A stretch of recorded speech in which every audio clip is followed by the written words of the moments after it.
हमर खर्चा बढ़ावता रहो। रिस्क लेके इश्क करे आवता रहो, रोजे हमर खर्चा बढ़ावता रहो। एगो दूगो चुमा जानू ई का लेला, देहिए के ठीका लेला। आवा उठ लाली के टीका लेला, देहिए के ठीका लेला।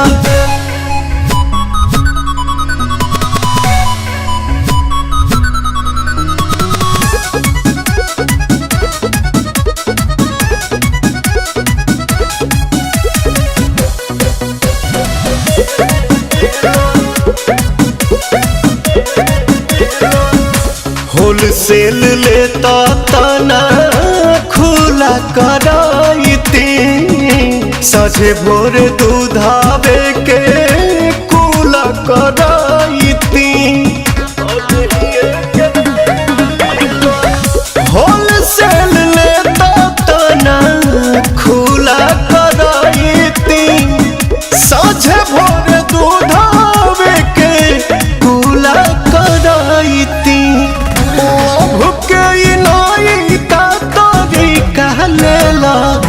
देहिए के ठीका लेला, आवो उठ लाली के ठीका लेला, देहिए के ठीका लेला।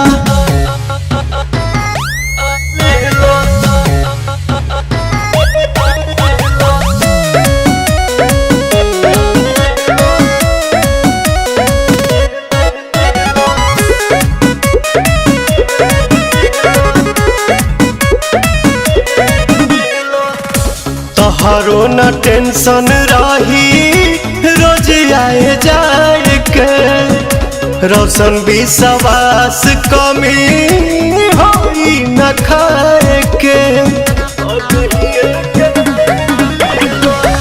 तोहरो न टेंशन रही रोज आए जाए के, रोशन विश्वास कमी होई न खाए के।